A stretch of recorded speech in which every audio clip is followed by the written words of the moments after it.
আচ্ছা, আজকে আমরা স্টার্ট করব ফটো রেসপিরেশন। লাস্টে আমরা C3 C4 প্ল্যান শেষ করেছি, তো আজকে ফটো রেসপিরেশন। ফটো রেসপিরেশন, হ্যাঁ, ফটো রেসপিরেশন আর তারপর আমাদের ফ্যাক্টরস অ্যাফেক্টিং ফটোসিনথেসিস, এই দুটোই টপিক। তো লাস্টে আমরা C3 প্ল্যান্টস আর C4 প্ল্যান্টস করেছি, ঠিক আছে?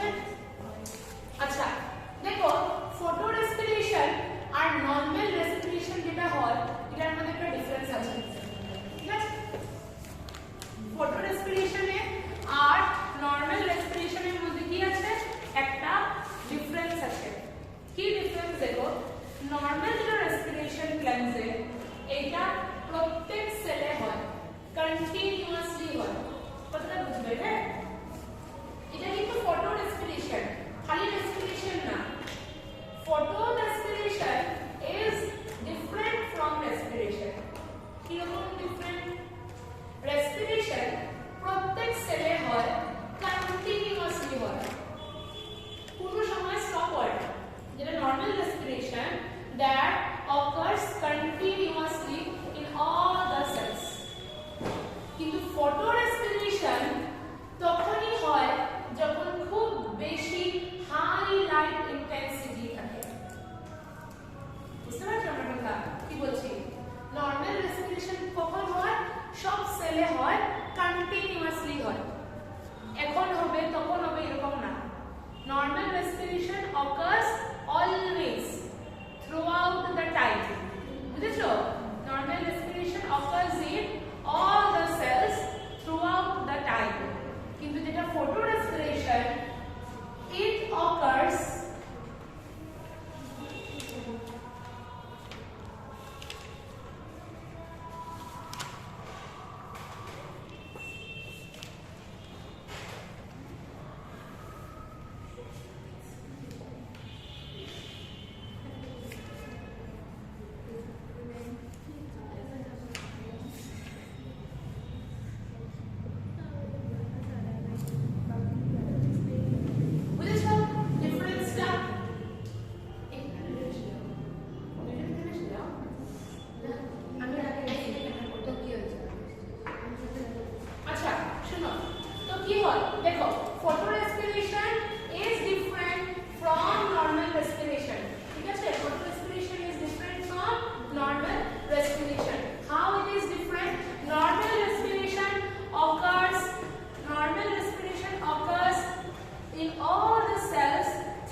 কন্টিনিউয়াসলি হচ্ছে, এরকম তো না যে এখনই হচ্ছে একটু পরে হবে না, এরকম হয় কি? কন্টিনিউয়াসলি হয়, বডির সব সেলে হয়। ঠিক সেইভাবে প্ল্যান্টসেও যে রেসপিরেশন থাকে কন্টিনিউয়াসলি হয়, প্রত্যেকটা সেলে হয়। বাট ফটো রেসপিরেশন কখন হয়? ফটো রেসপিরেশন তখনই হয় যখন অক্সিজেন কনসেন্ট্রেশন খুব বেশি থাকে। আর আমরা জানি অক্সিজেন কনসেন্ট্রেশন খুব বেশি কখন থাকে? লাস্ট ক্লাসে বলেছিলাম C4 প্ল্যান্টসে, মনে আছে? C4 প্ল্যান্টসে, কারণ C4 প্ল্যান্টস কোথায় পাওয়া যায়? Tropical regions. আর ট্রপিক্যাল রিজনসে average temperature is very high. কত থাকে? 35 টু 40 ডিগ্রি সেলসিয়াস। তো ট্রপিক্যাল রিজনে যখন টেম্পারেচার এত হাই হয়, ওই সব জায়গাতে অক্সিজেন কনসেন্ট্রেশন বেশি থাকার কারণে ফটো রেসপিরেশন হয়। তাছাড়া নরমাল রেসপিরেশন প্রত্যেক সেলে হয়, ফটো রেসপিরেশন খালি কোথায় হয়? সেলের গ্রিন পার্টসে, only in green parts of cells. ধরে নাও যেরকম ক্লোরোপ্লাস্টে হবে, এইরকম খালি গ্রিন পার্টসে হয়। কিন্তু আমাদের unlike photo respiration, normal respiration প্রত্যেকটা সেলে হয়, কন্টিনিউয়াসলি হয়। বুঝতে পেরেছো? তো ফটো রেসপিরেশন কখন হবে? যখন অক্সিজেন কনসেন্ট্রেশন খুব হাই থাকবে। আর কখন হবে? গ্রিন পার্টসে হবে, প্ল্যান্টসে গ্রিন পার্টস, সেলসের যে গ্রিন পার্টস থাকে খালি গ্রিন পার্টসে হবে। ক্লিয়ার? কোনো ডাউট? বুঝেছো নরমাল রেসপিরেশন আর ফটো রেসপিরেশনের ডিফারেন্স? আচ্ছা, এবার আরেকটা কথা শুনো। দেখো, রেসপিরেশন আর ব্রিদিং এর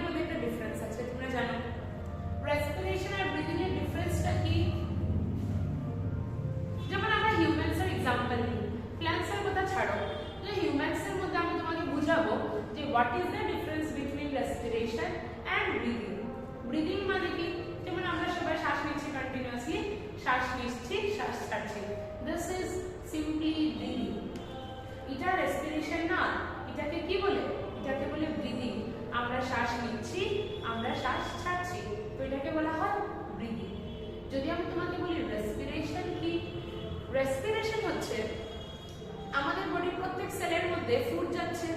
তোমরা জানো আমরা ফুড খাই, ফুডটা ডাইজেস্ট হয়, সিম্পলেস্ট ফর্মে কনভার্ট হয়, আর সেই সিম্পলেস্ট ফর্মটা প্রত্যেক সেলে কি করে দেওয়া হয়?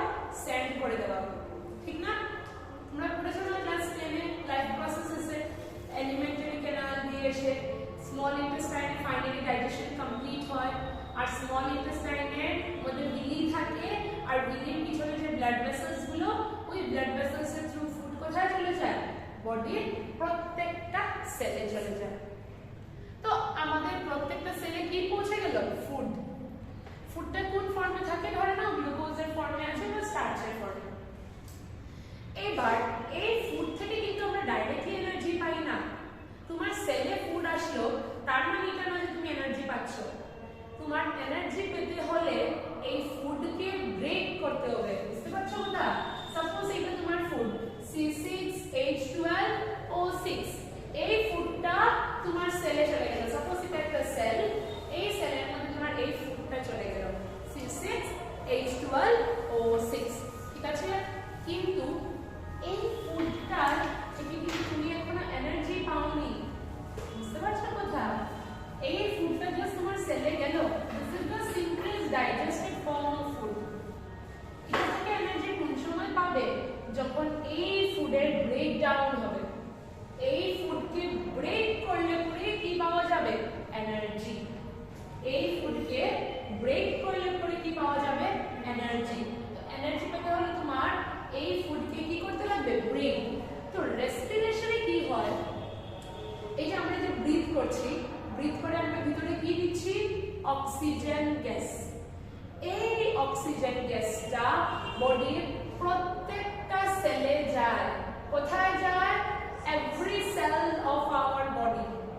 আর এই অক্সিজেন যাওয়ার পরে অক্সিজেনের প্রেজেন্সে এই গ্লুকোজের ব্রেকডাউন হয়, বুঝতে পারছো? আমি ব্রিথ করলাম, ব্রিথ করে আমি কি নিয়ে নিলাম? অক্সিজেন নিয়ে নিলাম। আচ্ছা, এতটুকু ব্রিথিং। ব্রিথিং মানে ইনটেক অফ অক্সিজেন আর এক্সহেলেশন অফ CO2। এবার এটা তো ব্রিথিং হলো, বাট রেসপিরেশন কি? এই যে অক্সিজেন আমি ব্রিথ করলাম, এই oxygen, this oxygen reaches all the cells of our body. আমাদের বডির প্রত্যেক সেলে যাবে। প্রত্যেক সেলে যাওয়ার পরে এই অক্সিজেনের প্রেজেন্সে এই গ্লুকোজের কি হবে? ব্রেকডাউন। আর গ্লুকোজ ব্রেকডাউন হলে কি ফর্ম হবে? CO2 plus H2O plus ATP। এই যে ATP কি? আমাদের এনার্জি কারেন্সি। তো দিস ইজ রেসপিরেশন। রেসপিরেশন মানে breakdown of glucose বা breakdown of sugar in presence of oxygen to get energy. This is known as respiration. তো অনেকজনে ব্রিদিং কে ভাবে রেসপিরেশন, ব্রিদিং রেসপিরেশন না, তাহলে দুটো ডিফারেন্ট নাম কেন দিতাম? তাহলে তো আমরা রেসপিরেশনই বলতাম, ব্রিদিং বলতামই না। Breathing just intact of oxygen, exhale of CO2। কিন্তু সেই অক্সিজেনকে ইউজ করে গ্লুকোজের ব্রেকডাউন টু অবটেইন এনার্জি কে কি বলে? রেসপিরেশন। দিস ইজ রেসপিরেশন, বুঝেছো? This is respiration. এবার আমরা প্ল্যান্টের করব ফটো রেসপিরেশন। প্ল্যান্টের রেসপিরেশন হয় কি হয়? প্ল্যান্টের মধ্যে কি হয় দেখো, ফটো রেসপিরেশন সবসময় হয় না। ফটো রেসপিরেশন তখনই হবে যখন অক্সিজেন কনসেন্ট্রেশন খুব বেশি থাকবে, আর সেই অক্সিজেন কনসেন্ট্রেশনের কারণে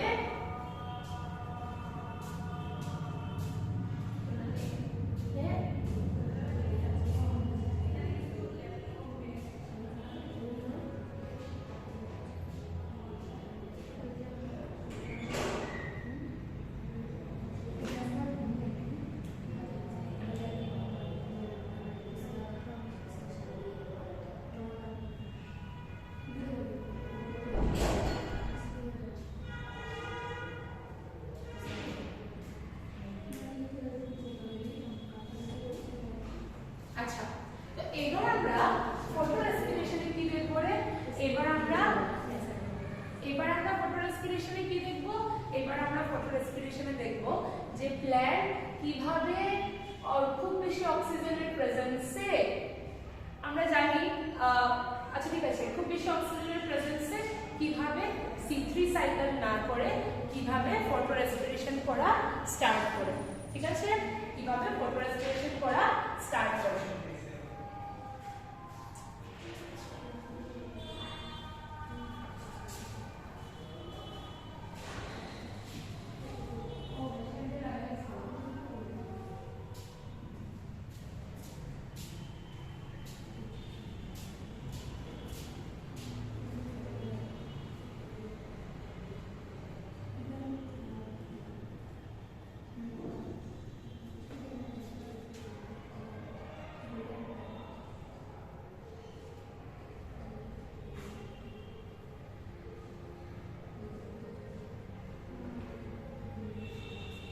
Okay, now let us start photo respiration. এবার দেখো নর্মাল রেসপিরেশন,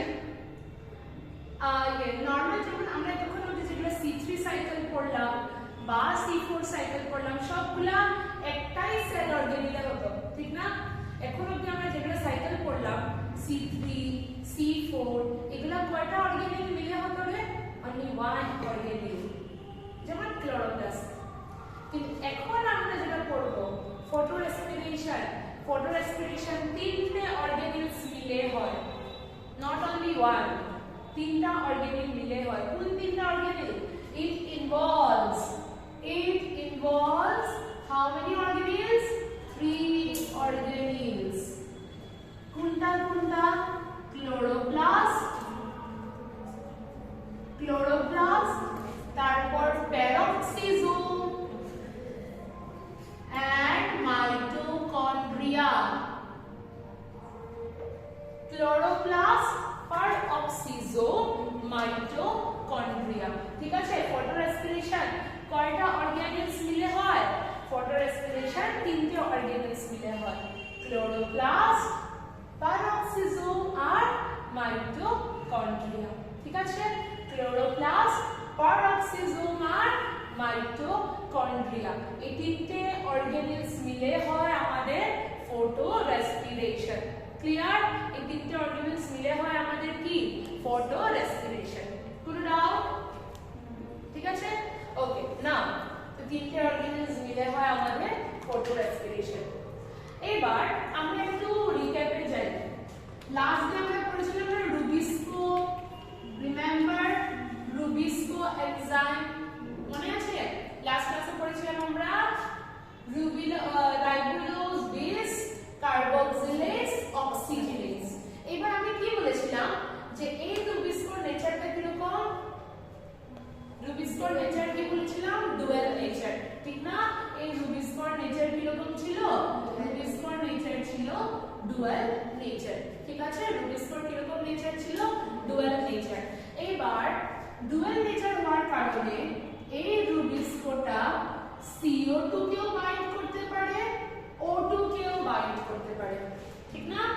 এই রুবিস্কো ডুয়াল নেচার হওয়ার কারণে it can bind both CO2 as well as O2। যদি CO2 বাইন্ড করে তখন আমরা বলবো কার্বক্সিলেজ, যদি O2 বাইন্ড করে তখন কি বলবো? অক্সিজেনেজ।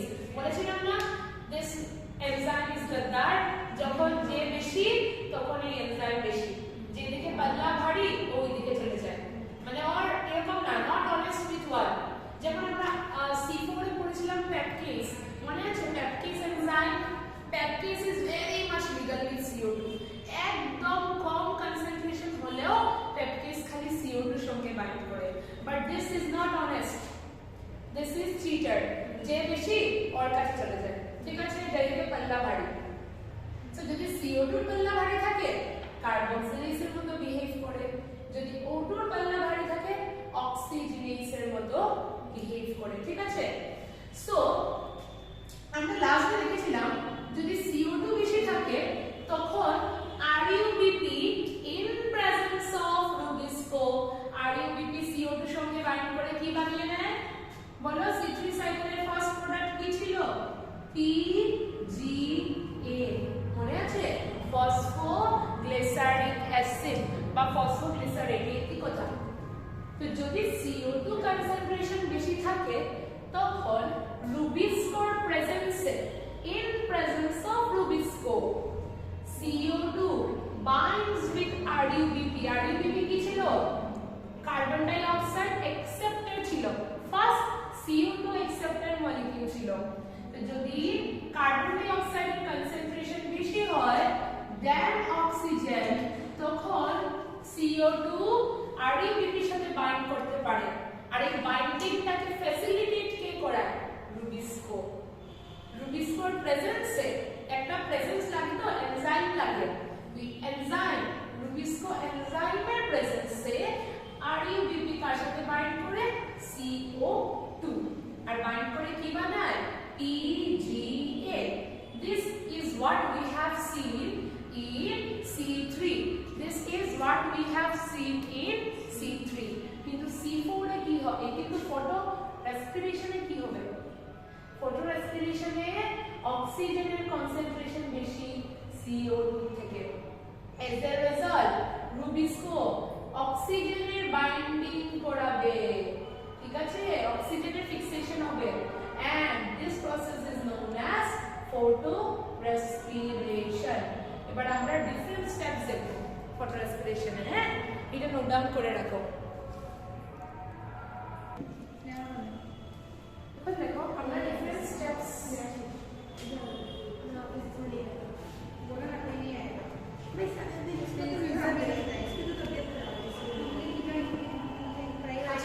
এবার different steps of photo respiration আগে একটু ভালো করে বুঝে নাও হ্যাঁ ফটো রেসপিরেশনের ডিফারেন্ট স্টেপস কি হয় সবচেয়ে প্রথমে দেখো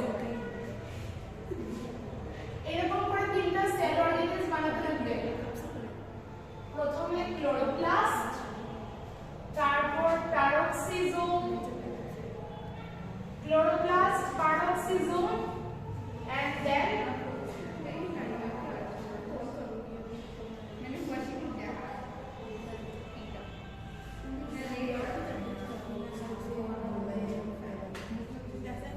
এটা কি মাইটোকন্ড্রিয়া ঠিক আছে these are the three cells organelles chloroplast peroxisome আর এটা কি মাইটোকন্ড্রিয়া ক্লোরোপ্লাস্ট peroxisome আর মাইটোকন্ড্রিয়া ঠিক আছে ক্লোরোপ্লাস্ট peroxisome আর মাইটোকন্ড্রিয়া তিনটা স্টেপে মিলে হয় ফটো রেসপিরেশন বুঝেছো তিনটা স্টেপে মিলে হয় ফটো রেসপিরেশন দেখো সবচেয়ে প্রথমে কি আসলো RUBP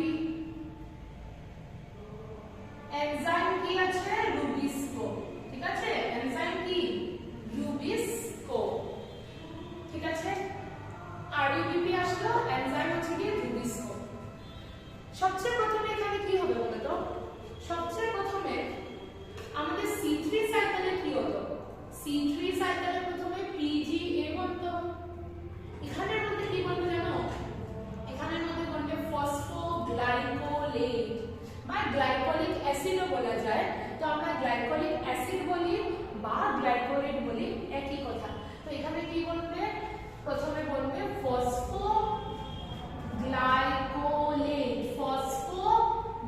ফসফোগ্লাইকোলেট জানো তোমরা এই ফটো রেসপিরেশনকে C2 সাইকেলও বলে কেন C2 সাইকেল বলে এবার তোমরা C3 এর রিজন জানো C4 এর রিজন জানো তো C2 কেন বলে C3 cycle কেন বলে Calvin cycle K because the first product form is a 3 carbon compound মনে আছে PGA the first product form is a 3 carbon compound তারপর আমরা পড়েছিলাম C4 cycle যেখানে ফার্স্ট প্রোডাক্ট ছিল 4 কার্বন কম্পাউন্ড C2 তে first product is a 2 carbon compound কয় কার্বনের কম্পাউন্ড 2 কার্বন কম্পাউন্ড ঠিক আছে ফসফোগ্লাইকোলেট ইজ আ 2 কার্বন কম্পাউন্ড এবার কি হলো আমরা এটা জানি RUBP কয় কার্বন থাকে 5 কার্বন RUBP কয় কার্বন থাকে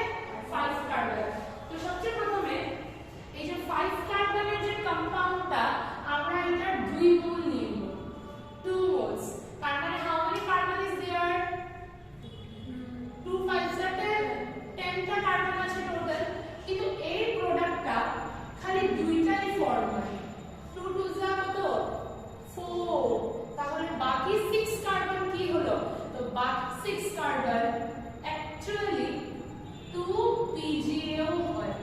এরকম না যে ফসফোগ্লাইসারিক অ্যাসিড বনেই না, C3 এর মতো বনে, কিন্তু এটা কম বনে, কারণ এখানে এই প্রোডাক্টটা ফর্ম হয়, ওইখানে C3 তে খালি এটাই ফর্ম হতো, কারণ এখানে রুবিস্কো অ্যাক্ট করছিল অ্যাজ কার্বক্সিলেজ, এখানে রুবিস্কো অ্যাক্ট করছে অ্যাজ অক্সিজেনেজ। তো এখানে মেইন প্রোডাক্ট কয় কার্বনের? 2 কার্বনের, ফসফোগ্লাইকোলেট। ঠিক আছে, তো এবার দেখো 2 PGA PGA 3 কার্বন, 2 3 যা 6, 2 2 যা 4, কত হয়ে গেল? টোটাল 10, 6 প্লাস 4 টোটাল 10 হয়ে গেল, টোটাল 10। আচ্ছা, নেক্সট কি হয়? এটা টোটাল 10 হয়ে গেল। তারপর কি হয় দেখো, এইগুলো সব কার ভিতরে হচ্ছে? ক্লোরোপ্লাস্টের ভিতরে। এবার কি হবে জানো, এখানের মধ্যে এই ফসফোগ্লাইকোলেটটা কনভার্ট হবে গ্লাইকোলেটে, 2 moles. Glycolate is also 2 carbon. তোমরা আমাকে বলো তো ফসফোগ্লাইকোলেট আর গ্লাইকোলেটে কিসের ডিফারেন্স বলো?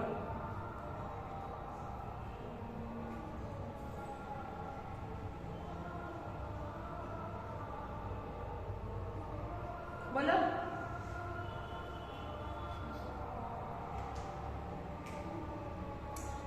ফসফোগ্লাইকোলেটে ফসফেট গ্রুপ আছে, গ্লাইকোলেট ফসফেট গ্রুপ নাই, সিম্পল। এটা ফসফোগ্লাইকোলেট, এটা গ্লাইকোলেট, মানে এখানের মধ্যে ফসফেট গ্রুপ আছে, এখানের মধ্যে ফসফেট গ্রুপ নেই। তার মানে কি হয়েছে, ফসফোগ্লাইকোলেট থেকে গ্লাইকোলেট হওয়ার সময় দুইটা PI means inorganic phosphate, বা এরকম লিখে দাও, দুটো inorganic phosphate বেরিয়ে গেছে। কয়টা inorganic phosphate বেরিয়ে গেছে? দুটো। তো দুটো inorganic phosphate বেরিয়ে যাওয়াতে এই ফসফোগ্লাইকোলেট কিসে কনভার্ট হয়ে গেছে? গ্লাইকোলেটে। Clear? This much happens in chloroplast. কোনো স্টেপ না বুঝলে জিজ্ঞেস করবে, কিছু লিখি না, বুঝতে পারছো? আচ্ছা, কিছু না, এখানে RUBP রুবিস্কোর সঙ্গে বাইন্ড হচ্ছে, বাট রুবিস্কোর প্রেজেন্সে কার সঙ্গে বাইন্ড হচ্ছে? অ্যাকচুয়ালি O2 এর সঙ্গে এখানে, কারণ এখানে রুবিস্কো অ্যাক্ট করছে অ্যাজ অক্সিজেনেজ, তার কারণে 2 ফসফোগ্লাইকোলেট প্রোডাক্ট বনে। এরপরে এই 2 ফসফোগ্লাইকোলেট কনভার্ট হয়ে যায় গ্লাইকোলেটে। এবার আমি এখানে 2 IP কেন লিখলাম? 1 IP ও লিখতে পারতাম। তো দেখো, আমি যেহেতু দুইটা করে মৌল নিচ্ছি, দুইটা মৌলে দুইটা ফসফেট আছে, তাহলে যখন দুইটার থেকে বেরোবে কয়টা ফসফেট বেরোবে? দুইটা। ঠিক আছে, নেক্সট এই গ্লাইকোলেটটা এইবার ট্রান্সফার হবে, কিসে ট্রান্সফার হবে? পারঅক্সিজোমে। This is another cell organelle. এটা প্রথম সেল অর্গানিল, এখন এটা কোন সেল অর্গানিলে এন্টার করছে? সেকেন্ড সেল অর্গানিলে এন্টার করছে। ঠিক আছে, সেকেন্ড সেল অর্গানিলে এন্টার করছে। নাও এখানে এসে গেল 2 গ্লাইকোলেট। গ্লাইকোলেটের কাছে কয়টা কার্বন আছে? দুইটা কার্বন। ঠিক আছে, দুইটা কার্বন। এখানে কি হয় জানো, এখানে আবার এই অক্সিজেনেজ এনজাইম আছে, তো অক্সিজেনেজ এনজাইমের প্রেজেন্সে গ্লাইকোলেট কনভার্ট হয়ে যায় গ্লাইঅক্সিলেটে। কিসে কনভার্ট হয়ে যায়? একটু ছোট করে লিখি, গ্লাইঅক্সিলেটে কনভার্ট হয়ে যায়। গ্লাইঅক্সিলেট এটাও 2 কার্বন। গ্লাইকোলেট মানে অ্যাকচুয়ালি গ্লাইকোলিক অ্যাসিড, গ্লাইকোলেট মানে এখানে অ্যাকচুয়ালি গ্লাইকোলিক অ্যাসিড বোঝায়। তো অ্যাসিডের এখানে কি হয়ে যায়? রিডাকশন হয়ে যায়, হয় গ্লাইঅক্সিলেটের ফর্মেশন হয়ে যায়। ঠিক আছে, समझ आया? এবার কি হবে জানো, এই গ্লাইঅক্সিলেটের মধ্যে অ্যাড হয় একটা গ্রুপ, যে গ্রুপের নাম হচ্ছে গিয়ে NH2। NH2 কে কোন গ্রুপ বলে রে? NH2 কে কোন গ্রুপ বলে? অ্যামিন। তোমরা পেয়েছো কেমিস্ট্রি দেখো না, NH2 কে কি বলে? NH2 কে বলে অ্যামিন। তো এখানে কি এন্টার করে? Amine group enter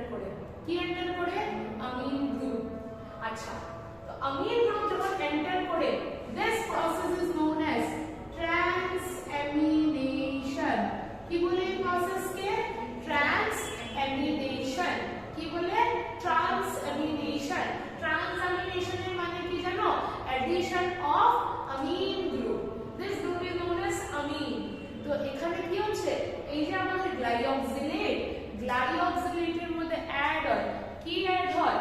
amino group. So this step is known as transamination. যেই অ্যামিনো গ্রুপ এন্টার হয়ে গেল, এটা কনভার্ট হয়ে যায় গ্লাইসিনে। গ্লাইসিন, গ্লাইসিন ইজ, আমি বায়োমলিকুলসে বলেছিলাম না, সিম্পলেস্ট অ্যামাইনো অ্যাসিড গ্লাইসিন, এটা কনভার্ট হয়ে যায় গ্লাইসিনে। গ্লাইসিনের স্ট্রাকচার কিরকম ছিল? সি, COOH, NH2, এদিকেও H, উপরেও H, CH2, NH2, COOH। ঠিক আছে, তো কিসে কনভার্ট হয়ে যায়? এটা গ্লাইসিনে কনভার্ট হয়ে যায়। এই দিকটাকে তোমরা বুঝেছো? কোনো কনফিউশন? কিসে কনভার্ট হয়ে যায়? গ্লাইসিনে কনভার্ট হয়ে যায়। আচ্ছা, এখানে দেখো, যখন গ্লাইকোলিক থেকে গ্লাইঅক্সিলেটে কনভার্ট হয়, তখন এখানে বেরিয়ে যায় পারঅক্সি হাইড্রোজেন পারঅক্সাইড। কি বেরিয়ে যায়? হাইড্রোজেন পারঅক্সাইড বেরিয়ে যায়। কোন সময় বেরোয় হাইড্রোজেন পারঅক্সাইড? যখন গ্লাইকোলেট কনভার্ট হয় গ্লাইঅক্সিলেটে, তখন কি বেরিয়ে যায়? পারঅক্সাইড। আর এই পারঅক্সাইডের মধ্যে পারঅক্সিজোমে একটা এনজাইম থাকে, যে এনজাইমের নাম হচ্ছে ক্যাটালেজ এনজাইম। এই যে পারঅক্সিজোম যে সেল অর্গানেল, এই পারঅক্সিজোম সেল অর্গানেলে একটা এনজাইম আছে, যে এনজাইমের নাম হচ্ছে ক্যাটালেজ। কি নাম? ক্যাটালেজ। এই এনজাইমের প্রেজেন্সে এই হাইড্রোজেন পারঅক্সাইড কনভার্ট হয়, কিসে কনভার্ট হয়? Water plus O2। ঠিক আছে, এরপরে দেখো, this glycine now enters the mitochondria. তো এই মাইটোকন্ড্রিয়াতে এখন কি এসে গেল? গ্লাইসিন এসে গেল।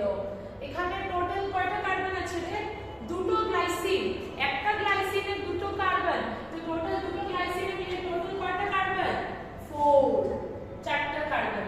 ঠিক আছে, now this glycine has entered into mitochondria। কোথায় ঢুকে গেছে? মাইটোকন্ড্রিয়াতে ঢুকে গেছে। ঠিক আছে, এবার কি হয় জানো? এখানে কয়েকটা ইন্টারেস্টিং স্টেপস হয়। কি কি ইন্টারেস্টিং স্টেপস হয় দেখো। এখানের মধ্যে কি কি আছে আমি যদি লিখি ব্র্যাকেটে, বুঝবে এখানে কি কি আছে। টোটাল 4টা কার্বন আছে, আর কয়টা অ্যামিনো গ্রুপ আছে? 2টা। গ্লাইসিনের স্ট্রাকচার কিরকম জানো তো? আমি একবার একে দেখিয়ে দিই। দেখো, C, COOH, NH2, H। This is the structure of glycine। तो कितना ग्लाइसिन है दिशा? 2। एक ग्लाइसिन में एक अमीन है, तो 2 ग्लाइसिन में कितना अमीन होगा? 2 ग्लाइसिन में 2 होगा। एक ग्लाइसिन में अगर एक अमीन है, तो टोटल कितना ग्लाइसिन है हमारे पास? 2 ग्लाइसिन। 2 ग्लाइसिन में मिला के टोटल 2 अमीन ग्रुप होगा। ठीक है, এবার কি হয় জানো? ইন্টারেস্টিং ব্যাপার, এই দুইটা গ্লাইসিন থেকে একটা অ্যামিনো গ্রুপ বেরোয়, অনলি ওয়ান। কয়টা বেরোয়? 1 বেরিয়ে যায়। বা আমি এদিকে লিখি, একটা অ্যামিনো গ্রুপ বেরিয়ে যায়, কিন্তু অ্যামিনো গ্রুপ আছে কয়টা? 2টা। কথা বুঝতে পারছো? এখানে কয়টা অ্যামিনো গ্রুপ আছে? টোটাল 2। 2 এর মধ্যে অনলি 1 অ্যামিনো গ্রুপ বেরোয়, মানে এখনো 1 অ্যামিনো গ্রুপ কই আছে? এখানের মধ্যে আছে। 2টার মধ্যে কয়টা অ্যামিনো বেরোচ্ছে? একটা। তার মানে এখনো একটা অ্যামিনো গ্রুপ আছে। তাছাড়া আরো কি বেরোয় জানো?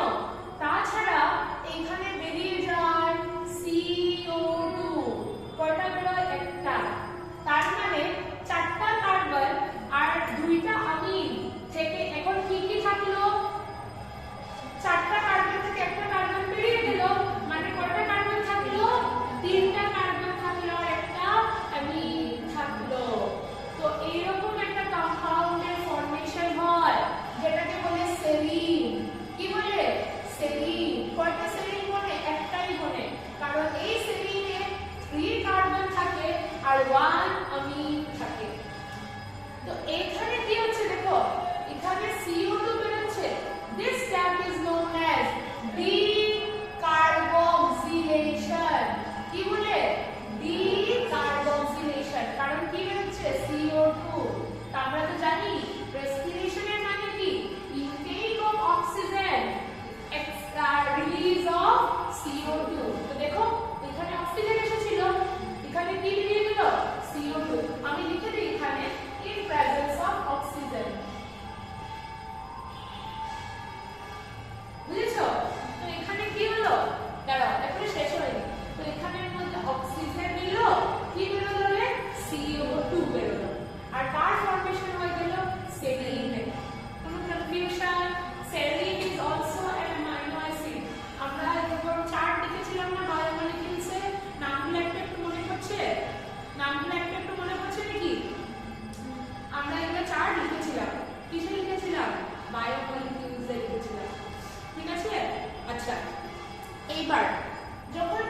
কি হয় এখানে NAD প্লাস যেটা ছিল NAD প্লাস আমরা কি বানিয়েছিলাম সাইক্লিক এবং নন সাইক্লিক ফটোফসফোরাইলেশনে one of the NAD plus is reduced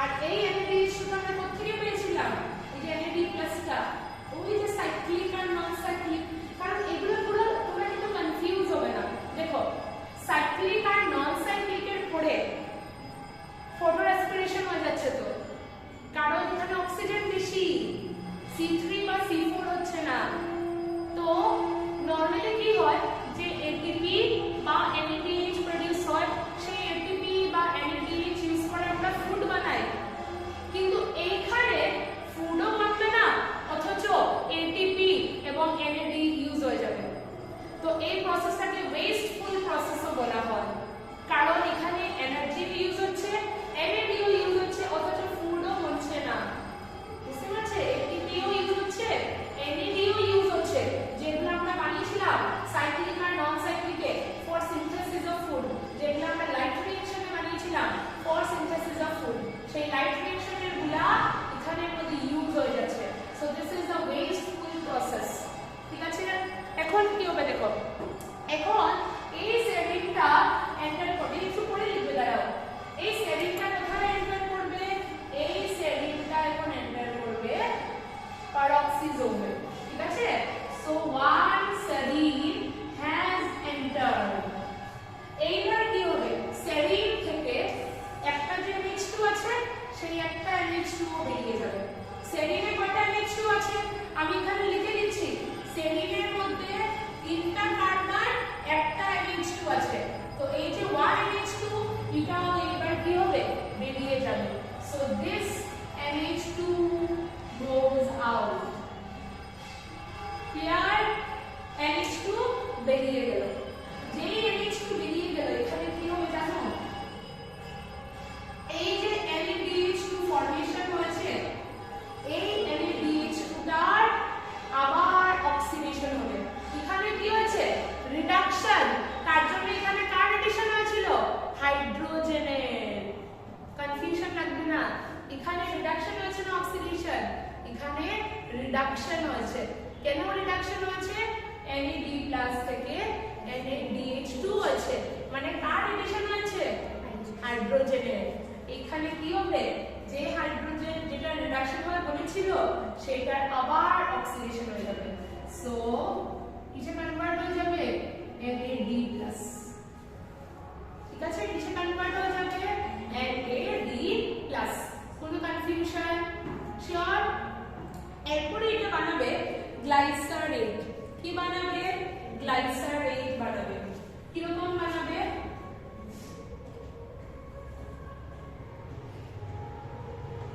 গ্লাইসারেট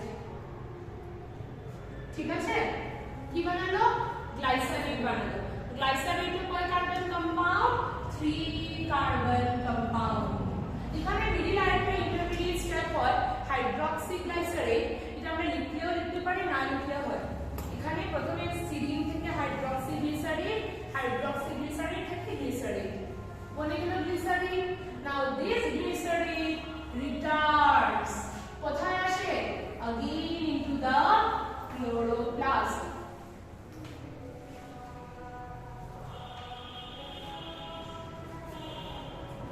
it returns to the chloroplast ঠিক আছে কি এসে গেল গ্লিসারেট এসে গেল এবার গ্লিসারেটের যদি আমরা ফসফোরাইলেশন করিয়ে দিই তাহলে আমরা আবার পেয়ে যাব ফসফোগ্লিসারেট পেয়ে যাব কিনা বা ফসফোগ্লিসারিক অ্যাসিড এই যে PGA এটাই পেয়ে যাব দেখো দিস ইজ গ্লিসারেট আর গ্লিসারিক অ্যাসিড একই কথা তুমি গ্লিসারিনও বলতে পারো তুমি গ্লিসারিক অ্যাসিডও বলতে পারো এটা থেকে কি হবে এটা থেকে ফর্মেশন হবে PGA ফসফোগ্লিসারেট বা ফসফোগ্লিসারিক অ্যাসিড কিন্তু তোমরা আমাকে এবার একটা কথা বলো যদি গ্লিসারেট থেকে ফসফোগ্লিসারেট হতে হয় তাহলে কি হতে হবে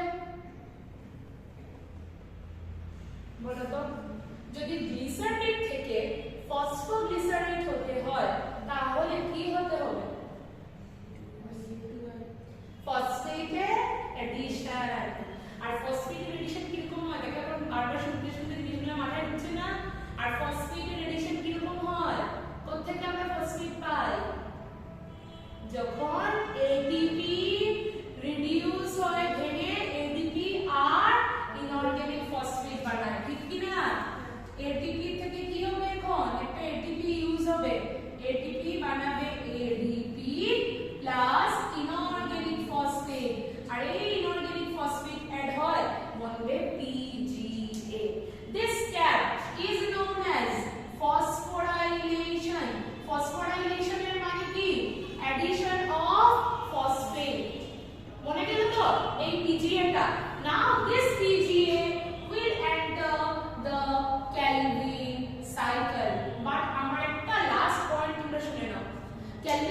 ফর সিনথেসিস অফ ফুড সেই এটিপি কে ওরা ইউজ করে নিল, অথচ কোনো লাভের কিছু হলো না, লস, উল্টা লস। আলটিমেটলি পিজিএ বলল কিন্তু এত কিছু তো দরকারই ছিল না, যখন কার্বক্সিলিসের মতো বিহেভ করে তখন ডাইরেক্ট আরইউবিপির সঙ্গে CO2 অ্যাড হয়ে কি হয়ে যায় পিজিএ, তো এত স্টেপের কোনো রিজন ছিল না। That's why this photorespiration is known as a wasteful process because it neither synthesizes food and also it uses the ATP that is stored for synthesis of food, যেটা আমি আমার খাওয়া